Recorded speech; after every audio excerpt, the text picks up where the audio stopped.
अस्सलाम वालेकुम। आज हम डिस्कस करेंगे कंप्लीट डायरेक्ट वैसोडाइलेटर। इससे पहले हम ARBs, beta blocker, AC inhibitor complete discuss कर चुके हैं। तो स्टार्ट करते हैं आज का लेक्चर।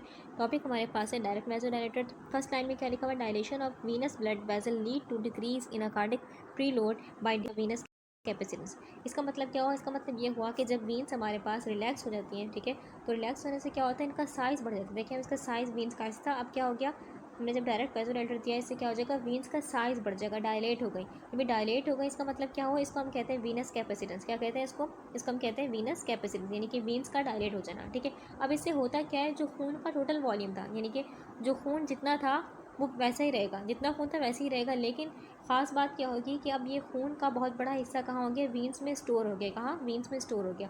अब इससे आसानी क्या होगी, इससे आसानी ये होगी कि जो खून बेसिकली दिल के पास आएगा वो कम आएगा, यानी कि प्रीलोड क्या होगा, कम होगा। क्यों? क्योंकि बहुत बड़ा हिस्सा खून का कहाँ है, वीन्स में स्टोर है, क्योंकि वीन्स क्या है, डायलेट है, ठीक है। तो प्रीलोड क्या होता है, कम, यानी कि हार्ट के पास कम खून आ रहा है, तो हार्ट को खून जो पंप करना पड़ेगा वो भी कम पंप करना पड़ेगा, ठीक है। इससे होता है क्या है, हार्ट के ऊपर लोड कम हो जाता है, यानी कि हार्ट की ऑक्सीजन डिमांड जो थी वो भी कम हो गई और हार्ट के ऊपर काम का लोड भी कम हो गया। अब ये आप सोच रहे होंगे कि अच्छी बात है बुरी बात है कि हार्ट के पास कम खून आ रहा है, तो बेसिकली ये अच्छी बात है। हार्ट फेलियर के पेशेंट में ये अच्छी बात है। क्यों? क्योंकि इससे क्या हो रहा है, हार्ट के ऊपर लोड कम पड़ा है, हार्ट की ऑक्सीजन डिमांड क्या हो रही है, वो कम हो रही है, ठीक है। खून तो वैसे ही रह रहा है, खून तो टोटल अमाउंट उतनी है, लेकिन क्या हुआ, अभी हार्ट के पास जो खून आ रहा है वो कम आ रहा है, ठीक है। तो बेसिकली हम बोल सकते हैं ये हार्ट का क्या है, प्रोटेक्टिव मैकेनिज्म है, ठीक है, यानी कि हार्ट को। नेक्स्ट हमारे पास लिखा हुआ है कि arterial dilators reduce systemic arteriolar resistance and decrease afterload. तो हमारे पास जो आर्टरीज होती हैं उनके पास क्या खासियत है कि वो पूरी बॉडी में क्या कर सकती हैं, पूरी बॉडी में खून का प्रेशर लो कर सकती हैं, जबकि हम वीन्स के लिए बात नहीं कह सकते कि वीन पूरी बॉडी में खून का प्रेशर लो कर सकती हैं। इसकी वजह क्या, यहाँ पर स्टार्टिंग समझते हैं कि यहाँ पर पहले क्या होती है, आर्टरीज होती हैं। आर्टरीज बेसिकली क्या होती हैं कि जो हार्ट से खून को लेकर जाती हैं ऑर्गन तक, ठीक है। आर्टरीज क्या करती हैं, आर्टरीज हार्ट से खून को लेकर जाएंगी ऑर्गन तक। स्टार्टिंग में क्या होता है एओर्टा, ठीक है। एओर्टा क्या करता है, हमें खून की सप्लाई करता है। एओर्टा के बाद क्या होता है, हमारे पास आर्ट्रियोल बनती है। आर्ट्रियोल्स बेसिकली क्या होती हैं, जो डायरेक्ट क्या करती हैं, डायरेक्ट खून की सप्लाई ऑर्गन तक कर रही थी, उसको हम कहते हैं आर्ट्रियोल, ठीक है। अब हमारे पास जो आर्ट्रियोल्स होती हैं, आर्ट्रियोल्स की एक खासियत है कि आर्ट्रियोल्स खुद को कॉन्स्ट्रिक्ट और ख़ुद को डायलेट कर सकती हैं, ठीक है। बेसिकली हम बोल सकते हैं कि आर्ट्रियोल्स क्या कर रही हैं, खून का प्रेशर कंट्रोल करती हैं, ठीक है। अब इसके बाद हम एक कॉन्सेप्ट समझते हैं, आर्टिकुलर रेजिस्टेंस का मतलब क्या होता है। इसका मतलब ये होता है, एग्जाम्पल समझते हैं। हमारे पास फॉर एग्जाम्पल एक पाइप है, इस पाइप में क्या है, पानी है, ठीक है। अब इस पाइप का मुंह क्या है, पतला सा है, तो जो इस पाइप से पानी गुजरेगा बहुत प्रेशर के साथ गुजरेगा और बहुत तेज़ी से गुजरेगा, ठीक है। तो प्रेशर और बहुत तेज़ी से गुजरेगा, ठीक है। अब इसी तरीके से अगर हम बात करें, हमारी बॉडी में जो ऑर्गन्स हैं, ऑर्गन तक खून की सप्लाई कौन कर रहे हैं, आर्ट्रियोल्स कर रहे हैं, ठीक है। आर्ट्रियोल्स डायरेक्ट खून की सप्लाई कर रहे हैं, ठीक है। अगर आर्ट्रियोल्स क्या है, कॉन्स्ट्रिक्ट है, हम बात कर चुके हैं कि आर्ट्रियोल्स के पास सलाहियत है कि आर्ट्रियोल्स कॉन्स्ट्रिक्ट प्लस रिलैक्स हो सकती हैं, ठीक है। तो अगर आर्ट्रियोल्स कॉन्स्ट्रिक्ट हैं, यानी कि सिकुड़ गई हैं, तो इससे क्या होगा, ये जो हमारे पास खून इसमें से गुजर रहा है, उस खून को गुजरने में रुकावट फील होगी, ठीक है, यानी कि रेजिस्टेंस फील होगी। अब हार्ट को क्या करना पड़ेगा, हार्ट को इस कंडीशन में ज़्यादा मेहनत करनी पड़ेगी, ज़्यादा जोर लगाना पड़ेगा, पुश करना पड़ेगा, यानी कि खून को पुश करने के लिए उसको मेहनत करनी पड़ेगी, ठीक है। लेकिन अगर हमारे पास जो आर्ट्रियोल्स हैं, आर्ट्रियोल्स रिलैक्स हैं, ठीक है, ऑर्गन है हमारे पास, फॉर एग्जाम्पल ये आर्ट्रियोल्स हमारे पास क्या है, रिलैक्स है, तब जो हमारे पास हार्ट होगा, हार्ट को खून को पुश करने के लिए इतनी मेहनत नहीं करनी पड़ेगी, क्योंकि आर्ट्रियोल्स हमारे पास क्या है, रिलैक्स है, ठीक है। लेकिन अगर कॉन्स्ट्रिक्ट होंगी तो हार्ट को मेहनत करनी पड़ेगी खून को पुश करने के लिए। इसी को हम कहते हैं सिस्टमिक आर्ट्रियोलर रेजिस्टेंस, ठीक है। अब मरीज़ को हमने क्या दिया, आर्टीरियल डायलेटर दिया। इससे क्या हो जाएगा, हमारे पास जो मरीज़ की बेसिकली आर्ट्रियोल्स होंगी वो डायलेट हो जाएंगी। आर्ट्रियोल्स क्या आती हैं, जो कि डायरेक्ट खून की सप्लाई कर रही थी ऑर्गन तक, ठीक है, वो क्या हो जाएंगी, डायलेट। इससे क्या हो जाएगा, जो आर्ट्रियोल्स में खून होगा वो क्या हो जाएगा, हमारे पास उसका प्रेशर, यानी कि उसको रेजिस्टेंस जो फील होगी, रुकावट जो फील होगी वो कम हो जाएगी, यानी कि हार्ट को क्या करना पड़ेगा, हार्ट को कम मेहनत करनी पड़ेगी, हार्ट को कम मेहनत करनी पड़ेगी खून को पुश करने में, यानी कि आफ्टर लोड क्या हो जाएगा, कम हो जाएगा, ठीक है। कार्डिक वर्कलोड कम हो जाएगा, आफ्टर लोड कम हो जाएगा, ठीक है। और जो खून होगा, खून ईजिली चला जाएगा ऑर्गन तक।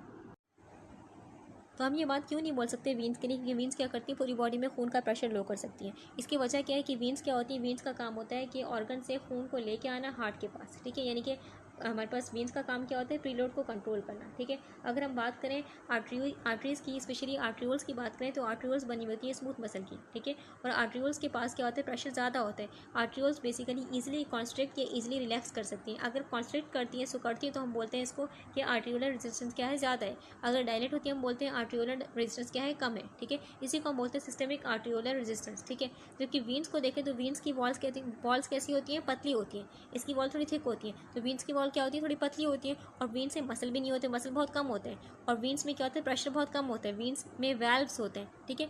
तो आई होप ये बात समझ में आ गई होगी कि हम ये बात इसलिए कहते हैं कि आर्टरीज पूरी बॉडी में खून का प्रेशर लो कर दी है, क्योंकि आर्ट्रियोल्स बेसिकली डायलेट हो जाती हैं। आर्ट्रियोल्स डायलेट तो बेसिकली जो खून को रुकावट फील हो रही थी वो रुकावट फील नहीं होगी, और हार्ट को कम मेहनत करनी पड़ेगी ऑर्गन तक खून भेजने में, ठीक है। आई होप ये पॉइंट क्लियर हो गया होगा। आगे चलते हैं हम, आगे क्या लिखा हुआ है हमारे पास, लिखा हुआ है nitrates are commonly used venous dilator for patient with congestive heart failure. अब नाइट्रेट जो होती है हमारे पास, नाइट्रेट को अगर हम कम डोज में लें तो ये क्या करेंगे, सिर्फ वीन्स को रिलैक्स करेंगे, ठीक है, यानी कि सिर्फ वीन्स को क्या करेंगे, डायलेट करेंगे। लेकिन अगर हम नाइट्रेट को हाई डोज में लें तो क्या कर सकती हैं, ये वीन्स को प्लस कुछ आर्टरीज को भी क्या कर सकती हैं, डायलेट कर सकती हैं, ठीक है। अब आगे हमारे पास ये बात क्यों लिखी गई, नाइट्रेट बेसिकली क्या करेंगे, Venus dilator.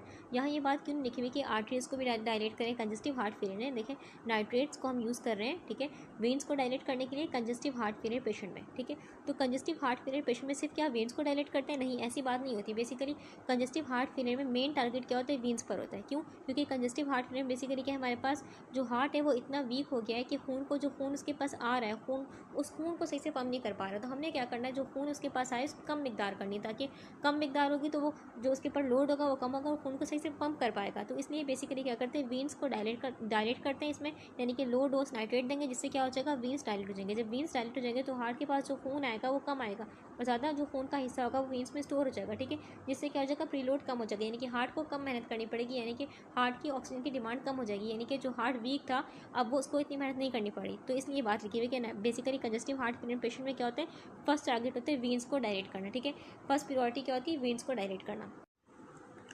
If the patient is intolerant of ACE inhibitor or beta blocker, or if additional vasodilator response required, a combination of hydralazine and isosorbide dinitrate may be used. Such combination is quite effective in black patient with heart failure.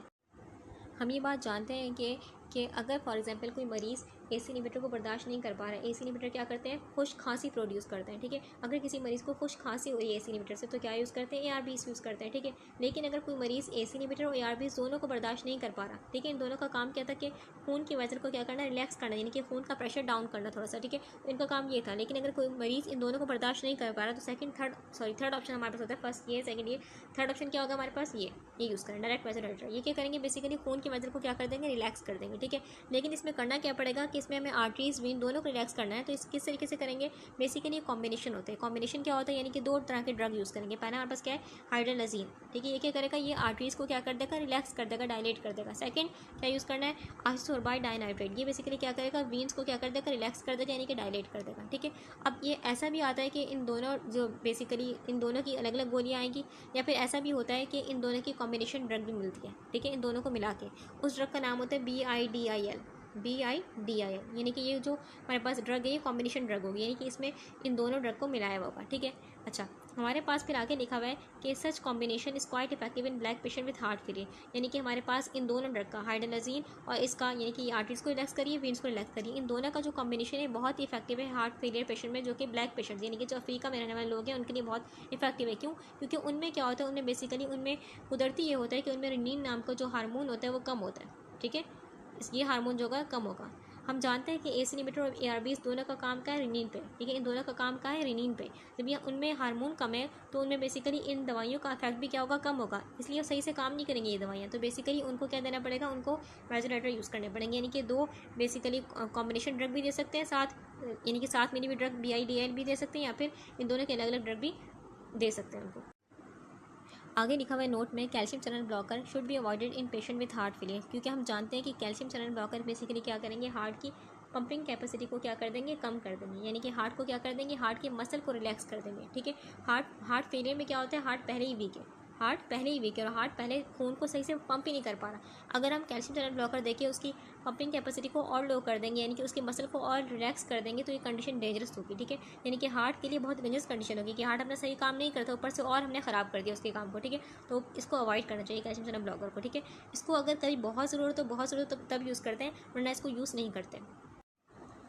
अब करते हैं हम discuss इस topic के MCQs. First MCQ हमारे पास लिखा है what is the effect of Venus dilation, यानी कि क्या इफेक्ट होगा, क्या फर्क पड़ेगा अगर वेन्स डायलेट हो जाएंगे, यानी कि वीन्स क्या हो गई, डायलेट हो गई तो क्या होगा। हम जानते हैं कि अगर वीन्स डायलेट होंगे तो क्या हो जाएगा, हार्ट के पास जो खून आएगा वो कम आएगा। ठीक है, हार्ट के पास खून कम आएगा क्योंकि खून क्या ज़्यादा स्टोर हो गया वीन्स में। ठीक है, क्योंकि वीक है, हार्ट फेलने में बात अच्छी फायदेमंद है, अच्छी बात है कि हार्ट के पास क्या आ रहा है, खून कम आ रहा है। ठीक है, यानी कि इससे क्या हो जाएगा, बेसिकली प्रीलोड कम हो जाएगा। तो ऑप्शन हमारे पास करेक्ट है, ऑप्शन बी। ठीक है, एमसीक्यू 2 में क्या लिखा है हमारे पास, लिखा है what is the effect of arterial dilation, यानी कि अगर आर्टरीज डायलेट हो गई, ठीक है, तो इससे क्या फ़र्क पड़ेगा। हम जानते हैं कि अगर आर्टरीज यानी कि बेसिकली आर्ट्रियोल्स डायलेट हो गई तो क्या हो जाएगा, जो ऑर्गन तक खून की सप्लाई जा रही थी, आर्ट्रियोल्स खून की सप्लाई ऑर्गन तक लेके जा रहे थे ना, तो बेसिकली आर्ट्रियोल्स अगर कॉन्स्ट्रिक्ट होती हैं तो क्या होती है, खून को एक रुकावट फील होती है और हार्ट को क्या करना पड़ता है, हार्ट को जोर लगाना पड़ता है खून को पुश करने के लिए, पंप करने के लिए। ठीक है, इसलिए अगर आर्टरीज हमारे पास यानी कि आर्ट्रियोल्स क्या हो गई, डायलेट हो गई, तो हार्ट को कम मेहनत करनी पड़ेगी, हार्ट को कम मेहनत करनी पड़ेगी खून को पुश करने पंप करने में, यानी कि इससे क्या हो जाएगा, आफ्टर लोड क्या हो जाएगा, कम हो जाएगा। यानी कि अगर हमने आर्ट्रियोल्स बेसिकली क्या कर दी, डायलेट कर दी, तो इससे क्या हो जाएगा, आफ्टर लोड कम हो जाएगा, यानी कि हार्ट पर काम का जो वजन था वो कम हो जाएगा। तो ऑप्शन हमारे पास करेक्ट है, ऑप्शन बी। ठीक है, एमसीक्यू 3 में क्या लिखा हुआ है, what is the major action of nitrates. हम जानते हैं कि नाइट्रेट्स का मेजर एक्शन क्या है, नाइट्रेट्स क्या करते हैं, नाइट्रेट्स बेसिकली क्या करते हैं, लो डोज में क्या करते हैं, वीन्स को डायलेट करते हैं, और हाई डोज में क्या करते हैं, वीन्स को प्लस कुछ आर्टरीज को भी रिलैक्स करने की सलाहियत रखते हैं। ठीक है, अगर लो डोज यहाँ पर लिखा हुआ है नाइट्रेट का मेजर एक्शन क्या है, तो बेसिकली हम क्या लगाएंगे कि वीन्स को डायलेट करते हैं, तो लिखा हुआ है वीनस डायलेशन, बिल्कुल लिखा हुआ है वीन्स को डायलेट करते हैं बाय इंक्रीजिंग वीनस कैपेसिटेंस, मतलब क्या, यानी कि वीन्स को डायलेट करके जो बेसिकली वीन्स का साइज बढ़ गया, इसको हम बोलते हैं वीनस कैपेसिटेंस। तो ऑप्शन हमारे पास बी करेक्ट है। ठीक है, आगे लिखा है एमसीक्यू 4 में लिखा है what is the major action of hydralazine, इसका हाइड्रोलाजीन जो है इसका मेजर एक्शन क्या है। हम जानते हैं बेसिकली हमारे पास ड्रग है, ये ड्रग बेसिकली क्या करती है, बेसिकली आर्टरीज को क्या करती है, डायलेट करती है। ठीक है, यानी कि बेसिकली आर्टरीज को डायलेट करके क्या करेगी, आफ्टर लोड को कम करेगी। देखिए, जहाँ बात हो रही है वीन्स को डायलेट करने की, वहाँ हम क्या बात करेंगे कि प्रीलोड को क्या करेगी, कम करेगी। वीन्स डायलेट मतलब क्या, प्रीलोड को कम करना, क्योंकि हम जानते हैं कि वीन्स क्या करिए, वीन्स ऑर्गन से खून को लेकर आ रही है हार्ट तक। ठीक है, यानी कि प्रीलोड को कम करती है। यहाँ बात हो रही है आर्टरीज को डायलेट कर रहा है, हाइड्रोलाजीन क्या करती है, आर्टरीज को डायलेट करती है, यानी कि इनमें क्या सलाहियत है, ये बेसिकली क्या करती है, आफ्टर लोड को क्या करती है, कम करती है। ठीक है, तो ऑप्शन हमारे पास बी करेक्ट है। एमसीक्यू 5 में लिखा हुआ है what is the action of आइसोसोर्बाइड dinitrate, इसका एक्शन क्या है। हम जानते हैं क्या करती है, बेसिकली ये ड्रग क्या करती है, वीन्स को डायलेट करती है, यानी कि वीन्स को डायलेट करेगी मतलब क्या करेगी, पीरियड को कम करती है। तो ऑप्शन हमारे पास बी करेक्ट है।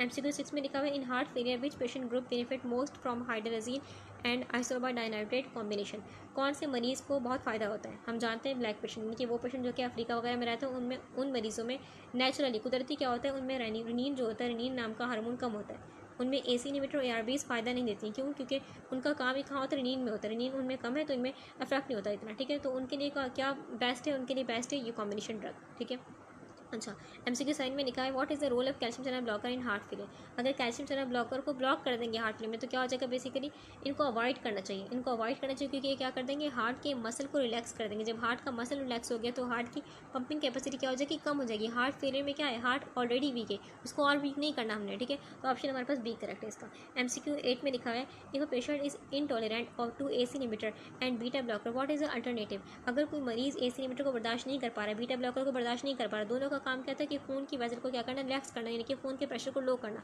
तो अल्टरनेट क्या है, यानी कि इसका उलट क्या देंगे, इसको उलट नहीं बल्कि बेसिकली हम इसकी जगह कोई और ड्रग है जो देंगे इनको, बिल्कुल है, वो क्या है, हम जानते हैं कि हमारे पास क्या है, वाइजोडाइलेटर, ये क्या करती है, खून की वेसल को रिलैक्स कर देंगे। तो हमारे पास कॉम्बिनेशन क्या है, हाइड्रोलाजीन और ये बेसिकली ये क्या करेगी, आर्टरीज को डायलेट करेगी, ये क्या करेगी, वीन्स को डायलेट करेगी, तो इन दोनों को कॉम्बिनेशन मिलता है और प्लस इनको अलग अलग भी ले सकते हैं। ठीक है, तो एमसीक्यू 9 हमारे पास है heart failure patient develop severe cough, एक हार्ट फेलियर पेशेंट्स को बहुत शरीर क्या हो रही है, खांसी हो रही है, क्योंकि एसी लिमिटर यूज़ किया उसने। ठीक है, हम जानते हैं एसी लिमिटर का क्या है, साइड इफेक्ट है कि उससे खांसी होती है, खुश खांसी होती है। ठीक है, व्हाट शुड डॉक्टर डू, तो डॉक्टर क्या करेगा, डॉक्टर क्या करेगा, उसको बेसिकली एआरबीज पे शिफ्ट कर देगा। ठीक है, एआरबीज पे भी अगर शिफ्ट नहीं करे तो बेसिकली क्या करेगा, उसको ये कॉम्बिनेशन दे देगा, ये कॉम्बिनेशन भी यही काम करेगा, बेसिकली क्या करेगा, उसकी वेसल को क्या करेगा, डायलेट करेगा, इनके खून के प्रेशर को क्या करेगा, कम करेगा। ठीक है, तो हमारे पास ऑप्शन बी करेक्ट है। ठीक है, यहाँ पर एआरबीज नहीं लिखा हुआ तो बेसिकली एआरबीज नहीं लिखा तो ऑप्शन हमारे पास बी करेक्ट है, अगर एआरबीज होता तो एआरबीज पे टिक करते हैं। ठीक है, आगे हमारे पास लिखा है MCQ 10 in African American heart failure patient, यानी कि ब्लैक ऑरिजिन का पेशेंट है। ठीक है,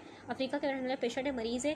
ठीक है, उसको क्या हो रही है, एसी इनहिबिटर बर्दाश्त नहीं कर पा रहा, उसको खुश खांसी वगैरह हो रही, इसकी बॉडी बर्दाश्त नहीं कर पा रही, तो कौन सा ड्रग कॉम्बिनेशन उसके लिए बेस्ट होगा, तो हम जानते हैं ये वाला। क्यों, क्योंकि एआरबीज नहीं लिखा हुआ इन पूरे उसको ऑप्शन में, वरना एआरबीज टिक करते। सॉरी ARB स्टिक नहीं करते क्योंकि ये ब्लैक पेशेंट है, ठीक है। उनमें एसी मीटर ARB दोनों काम नहीं करते सही से, क्योंकि इन दोनों का काम कहाँ होता है, एसी मीटर ARB का काम होता है नींद पे, ठीक है। और नींद इन पेशेंट में नेचुरली कम होता है, ठीक है। तो ऑप्शन हमारे पास करेक्ट ऑप्शन बी, ठीक है। क्योंकि बेसिकली ये आर्टरीज को डायरेक्ट करेगा, वेन्स को डायरेक्ट करेगा, दोनों मिला के क्या करेंगे, इनकी खून की वेसल बॉडी में जितनी भी है उनको क्या कर देंगे, डायरेक्ट कर लेंगे, ठीक है। तो ऑप्शन बी करेक्ट है हमारे पास। MCQ में क्या लिखा है, what is the effect of increase Venus capacitance. अगर हमारे पास वीनस कैपेसिटेंस बढ़ गई तो इसका इफेक्ट क्या होगा, हमारे पास जो खून आएगा हार्ट के पास वो कम आएगा, क्योंकि ज़्यादा खून कहाँ स्टोर हो जाएगा, वीन्स में, ठीक है। तो ये बात हार्ट पेशेंट के लिए अच्छी है। तो less blood return to the heart, preload decrease, option B correct. इस टॉपिक के नोट्स और इस टॉपिक के MCQs के नोट दोनों को मैंने डिस्क्रिप्शन में ऐड कर दिया। इससे पहले चैप्टर हम पढ़ रहे हैं, चैप्टर की PDF कंप्लीट लेक्चर 1 की जो डिस्क्रिप्शन है इसमें मैं ऐड कर चुकी हूँ, तो आप वहाँ से देख सकते हैं।